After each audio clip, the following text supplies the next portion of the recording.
सोचो आप फैमिली के साथ किसी खास मौके को सेलिब्रेट करने समुद्र में जाते हो और जब आप सुबह उठते हो तो आपको पता चलता है कि समुद्र यहाँ से गायब हो गया है। तो यह देखकर आपका क्या रिएक्शन होगा। यह कहानी एक ऐसे ही फैमिली की है। इस कहानी के शुरू में हमें एक फैमिली को दिखाई जाती है जो अपने बच्चों के साथ समुद्र में घूमने आए हैं। इनके दो बच्चे हैं, एक बेटी का नाम कैसी है और बेटा का नाम बेन है। दरअसल आज बेन का बर्थडे है और वो इस मौके को खास बनाना चाहते थे, इसलिए यह लोग यहाँ पर आए हैं। यह बोट को एक जगह पे खड़ा कर देते हैं। इस बोट में कुल 4 आदमी होते हैं और यह सब बहुत खुश है। इस आदमी का नाम टॉम है। टॉम अपने बेटे को फिशिंग करना सिखा रहा होता है, वहीं उसकी बेटी हेडफोन लगाकर गाना सुन रही होती है। उसकी वाइफ जिसका नाम जूलिया है वो स्विमिंग सूट पहनकर स्विमिंग करने चली जाती है। अब तक सब कुछ ठीक चल रहा होता है, तभी जूलिया को लगता है कि पानी में कोई है जो उसे नीचे की तरफ खींच रहा है। और जब वो पानी के अंदर गोते लगाकर देखती है तो वहाँ कोई नहीं होता। उसे लगता है कि यह उसकी वहम थी, इसलिए वो फिर से पानी के ऊपर लेट जाती है। इसके बाद वो पानी के साथ बहने लगती है और उसे पता भी नहीं चलता कि वो बोट से दूर जा रही है। और जब तक उसे एहसास होता है कि वह पानी के साथ बह रही है तब तक वो बोट से बहुत दूर जा चुकी होती है। वह तैरकर बोट तक पहुंचना चाहती है, लेकिन समुद्र की लहरें उसे विपरीत दिशा में ले जाती है। वो अपने बेटी को आवाज देती है कि बचाओ, लेकिन उसके कान में हेडफोन होते हैं, इसलिए वह सुन नहीं पाती। जूलिया को लगता है कि वह यहीं पर फंस के मर जाएंगे। तभी टॉम जो बेटे को मछली पकड़ना सिखा रहा होता है, उसे लगता है कि कोई आवाज दे रहा है। और जब वो उस तरफ जाते हैं तो वह देखते हैं कि वहाँ पर जूलिया डूब रही है। वह जल्दी से बोट को स्टार्ट करके जूलिया के पास ले जाते हैं और उसे पानी से बाहर निकालते हैं। इसके बाद टॉम कैसी को डांटते हैं और कहते हैं कि तुम्हारी लापरवाही की वजह से तुम्हारी मोम की जान चली जाती है। कैसी इस गलती के लिए अपने डैड को सॉरी बोलते हैं। अब रात को यह अपने बेटे का बर्थडे सेलिब्रेट करते हैं। सब बेन को कुछ ना कुछ गिफ्ट देते हैं। तभी एक फोन आता है और यह फोन होता है केसी के बॉयफ्रेंड का। जब केसी अपने बॉयफ्रेंड से वीडियो कॉल पर बातें कर रही होती है तो वो देखती है कि पीछे आसमान में बहुत अजीब सी बिजली चमक रही है। उसका बॉयफ्रेंड बताता है कि आज कोई ऐसा रिपोर्ट नहीं था कि मौसम खराब होने वाला है, पता नहीं फिर ऐसा क्यों हो रहा है। और तभी इन दोनों का सिग्नल कट जाते हैं। जब केसी यह बात अपने डैड को बताने जाते हैं तो यह लोग वहाँ पर अजीब सी आवाजें सुनते हैं। और जब यह बाहर जाते हैं तो यह देखते हैं कि वहाँ पर बहुत सारे व्हेल मछली है जो एक ही दिशा में जा रहे हैं, जिसे देखकर यह बहुत खुश होते हैं। टॉम कहते हैं कि व्हेल अर्थ मैग्नेटिक फील्ड को फॉलो करते हैं और कभी कभी तूफान की वजह से चीजें बदल भी जाती है, इसलिए यह सब समुद्र के किनारे जाते हैं यह समझकर कि वह जगह सुरक्षित है। तभी इनका शिप किसी चीज से टकराते हैं। टॉम पानी में उतरकर बोट को देखने जाते हैं कि कुछ क्षति तो नहीं हुआ। वो थोड़ी देर में घायल होकर वापस लौटते हैं। इसके बाद जूलिया टॉम के घाव पर टाके लगाते हैं। टॉम कहते हैं कि बोट का सॉफ्ट बेंट हो चुका है और एक पंखे भी टूट चुकी है। इसका मतलब यह हुआ कि अब यह लोग यहाँ पर फंस चुके हैं। जूलिया रेडियो से दूसरे से संपर्क करने की कोशिश करती है, लेकिन उसे सिग्नल नहीं मिलता। वहाँ पर जितने भी चीजें होती है, सेल फोन, रेडियो वगैरह, सबके सिग्नल गुम हो जाते हैं। अब यह सब बहुत परेशान है। टॉम कहते हैं कि अभी भी हमारे पास 4 दिन के खाना और पानी है और 4 दिन में कोई ना कोई यहाँ पर आ ही जाएंगे, क्योंकि यह शिप का आने जाने का रूट है, इसलिए हमें घबराने की कोई जरूरत नहीं है। तभी इन्हें बोट की डिस्प्ले पर कुछ आता हुआ दिखता है और जब ये बाहर जाते हैं तो यह देखते हैं कि ऊपर से उल्का पिंड गिर रहा है। यह देखकर सब घबरा जाते हैं। यह अपनी बोट को स्टार्ट करते हैं और यहाँ से निकलने की कोशिश करते हैं, लेकिन स्विफ्ट बेंड होने की वजह से इनका इंजन खराब हो जाता है और उससे धुआं निकलने लगता है। तभी एक उल्का पिंड उनके नजदीक गिरता है। टॉम कहता है कि यह कोई उल्का पिंड नहीं है, बल्कि यह एक सैटेलाइट है जो अपने आप आसमान से गिर रहा है, पता नहीं क्यों। तभी अचानक से सब कुछ शांत हो जाता है और यह खामोशी होती है आने वाली तूफान की।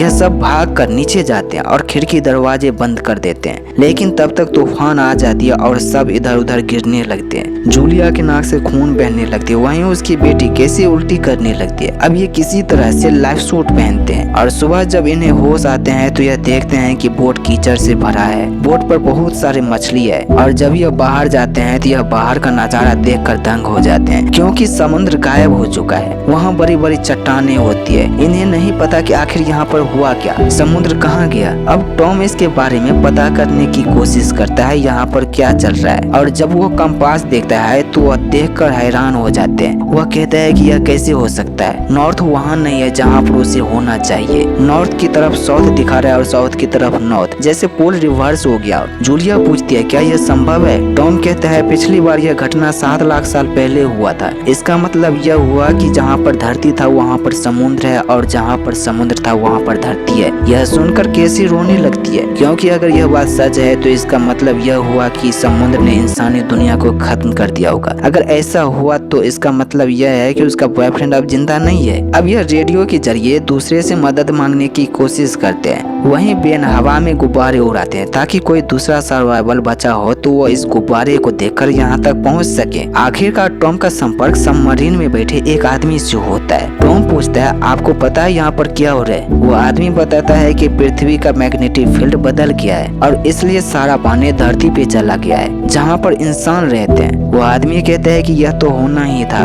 पृथ्वी इंसानियत को खत्म करना चाहता है इससे पहले कि इंसान पृथ्वी को खत्म करे। वो आदमी टॉम को बताता है कि जितना जल्दी हो सके तुम किसी ऊंची जगह पे चले जाओ, क्योंकि पोल फिर से रिवर्स होगा और समुद्र का पानी जहाँ पर था वहीं आ जाएगा और यह बहुत खतरनाक होगा। टॉम पूछता है हमारे पास कितना वक्त है? वो आदमी बताता है 1 हफ्ता। टॉम उससे पूछता है क्या तुम हमें बचा सकते हो? वो आदमी कहते हैं कि यह छोटा सबमरीन है, इसमें 2 या 3 आदमी आ सकते हैं। टॉम कहते हैं कि कोई बात नहीं, तुम मेरे बच्चे को बचा लो। वो आदमी मान जाता है और वो उसे अपना एड्रेस बताता है। टॉम कहता है कि हम लोग 3 दिन में पहुंच जाएंगे। अब ये वहां जाने की तैयारी करते हैं। तभी टॉम को एक आदमी दिखता है जो इन्हीं की तरफ आ रहा होता है। यह आदमी लंगड़ा रहा होता है और इसके पास एक कुत्ता होता है। टॉम को लगता है कि यह आदमी घायल है। वो उसकी मदद के लिए उसके पास जाता है। टॉम उससे पूछता है क्या तुम जख्मी हो? अगर तुम जख्मी हो तो मेरी वाइफ डॉक्टर वो तुम्हारा इलाज कर सकते हैं। वो आदमी अपनी भाषा में टॉम को कुछ कहता है, लेकिन टॉम को यह भाषा नहीं आती। टॉम उस आदमी को पीने के लिए पानी देता है। तब तक जूलिया भी बाहर आ जाती है। वो आदमी पानी पीता है और पानी पीने के बाद उस बोतल से जोर से टॉम के मुंह पे मारता है, जिससे टॉम वहीं पे गिर जाता है। इसके बाद वो आदमी अपने भाले से टॉम पर हमला करता है और वह टॉम को मार देता है। यह देखकर जूलिया घबरा जाती है और वह चीखने चिल्लाने लगती है। इसके बाद वो आदमी भाला लेकर जूलिया की तरफ बढ़ते हैं, लेकिन जूलिया वहाँ से भाग जाती है। वो आदमी जूलिया की तरफ भाला फेंकता है, लेकिन भाला जूलिया को कांधे को छूकर निकल जाती है। वह किसी तरह से अपने बोट में जाती है और अपने दोनों बच्चे को सोफे के अंदर छुपा देती है। जूलिया केसी को एक प्लेयर गन देती है और कहती है कि जरूरत पड़ने पर इसे इस्तेमाल करना, और वो खुद एक चाकू लेकर बाथरूम में छुप जाती है। अब वो साइको आदमी जो इन्हें मारना चाहता है वो बोट के अंदर आ चुका है।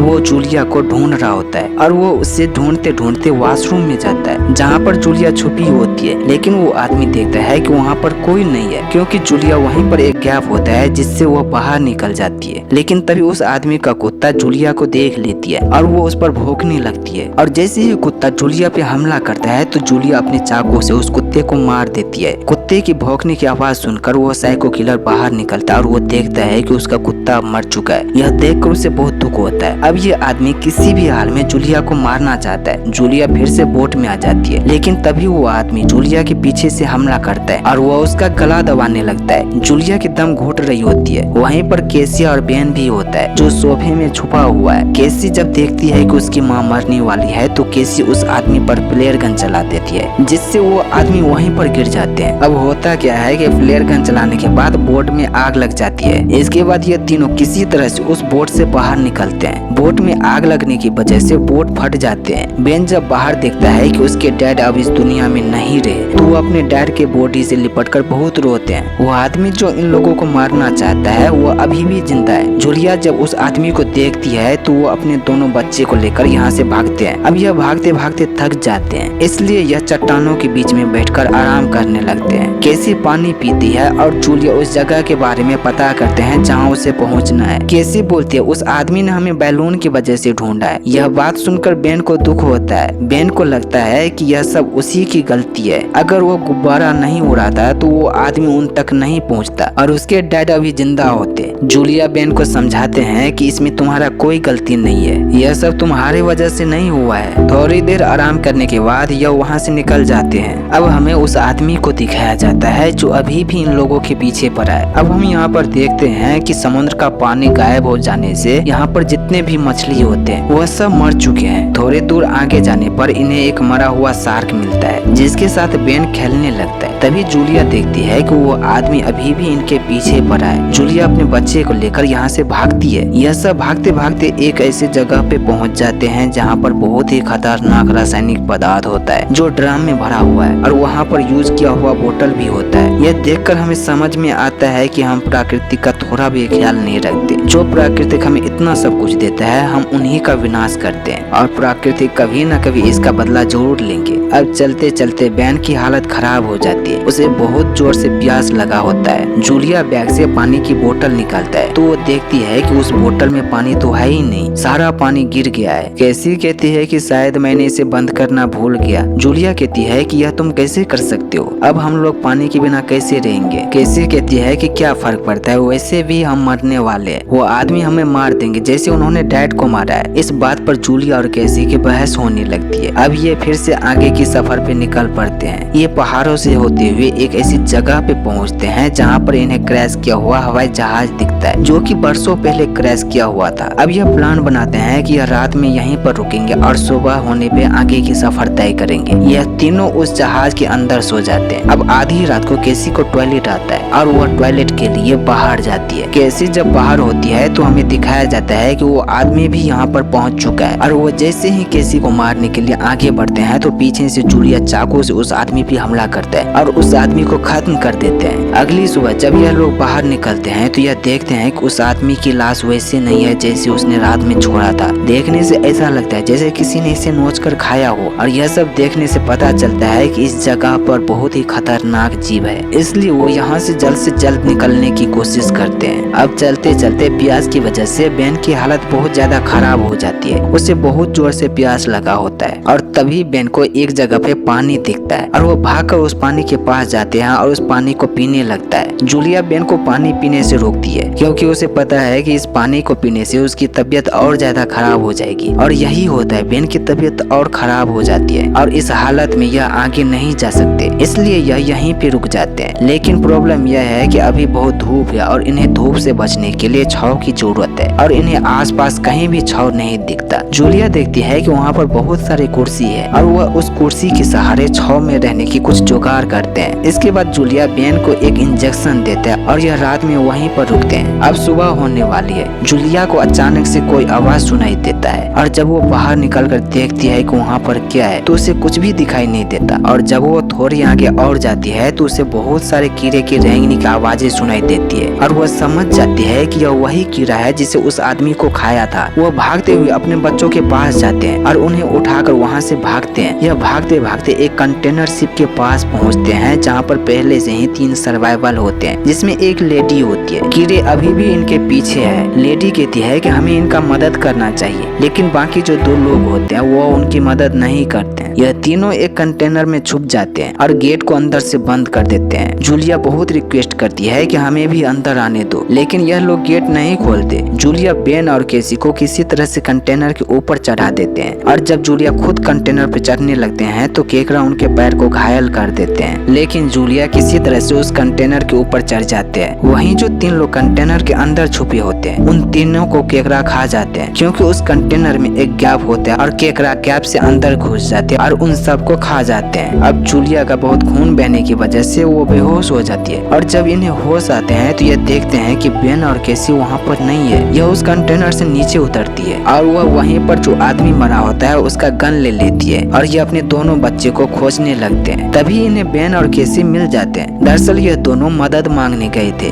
जूलिया अपने जख्म पर गन पाउडर को डालते हैं और उसमें आग लगा देते हैं ताकि जख्म भर जाए, इससे उसे बहुत दर्द होता है। अब इन्हें पीने का पानी भी मिल जाता है क्योंकि इस कंटेनर में से एक कंटेनर में पीने वाला पानी का बोतल होता है। यह लोग पानी पीकर उस जगह पर जाते हैं जहाँ पर वह तीनों मरे होते हैं। यह उस आदमी का गन ले लेते हैं। वहीं पर इन्हें वायरलेस रेडियो भी मिलता है। यह रेडियो से सबमरीन वाले आदमी से संपर्क करने की कोशिश करता है और संपर्क हो भी जाता है। जूलिया कहती है कि हम पर अटैक हुआ था। वो आदमी कहता है कि मुझ पर भी। जूलिया पूछते हैं यह हम पर हमला क्यों कर रहे हैं। वो आदमी बताता है कि ऑक्सीजन की वजह से यह पागल हो गए, इनके लिए कोई खाना नहीं बचा है और वो अपने खाने के लिए हम पर हमला करते हैं। वो आदमी कहता है क्या अभी भी तुम 4 लोग हो? जूलिया कहती है कि नहीं, अब हम 3 बचे हैं। वो आदमी कहता है कि हमें जल्दी करना होगा, हमारे उपकरणों के हिसाब से समुद्र एक्सपेक्टेड टाइम से पहले ही आ रहा है। जूलिया पूछती है हमारे पास कितना वक्त है? वो आदमी कहता है सिर्फ कुछ घंटे। जूलिया कहती है ठीक है, लेकिन मुझे पता नहीं कि मुझे किस तरफ जाना है। वो आदमी कहता है कि ऊपर की तरफ देखो और इसके बाद वो फ्लेयर गन चलाता है, जिसे देखकर ये समझ जाते हैं कि इन्हें किस तरफ जाना है और अब ये उस जगह के लिए निकल पड़ते हैं और ये कुछ ही देर में उस जगह पे पहुंच जाते हैं जहाँ पर सबमरीन होता है। लेकिन इन दोनों के बीच में पहाड़ होता है जिससे होकर इन्हें गुजरना होगा, जो कि बहुत ही खतरनाक है। लेकिन अब इनके पास वक्त नहीं है, इसलिए यह तय करते हैं कि यह पहाड़ से होते हुए गुजरेंगे। इस जगह को देखने से लगता है कि यह समुद्र के सबसे निचले तल है और जब वो पहाड़ की गुफा से गुजर रहा होता है तो आवाज की वजह से ऊपर से पत्थर गिरने लगते हैं और जब जूलिया उस गिरते हुए पत्थर को देखता है तो अपने दोनों बच्चे को आगे ढकेल देते हैं, जिससे इन लोगों की जान बच जाते हैं। लेकिन इन दोनों के बीच में पत्थरों की दीवार बन जाती है। अब जूलिया उस तरफ नहीं जा सकती, इसलिए वह कैसी और बेन से कहते हैं कि तुम लोग यहाँ से चले जाओ। लेकिन यह दोनों अपने मॉम को छोड़कर नहीं जाना चाहती। जूलिया कहती है कि तुम्हें मेरे बिना ही जाना होगा, क्योंकि उस सबमरीन में केवल 3 ही लोग आ सकते हैं, इसलिए तुम लोग यहाँ से निकल जाओ और अपनी जान बचा लो।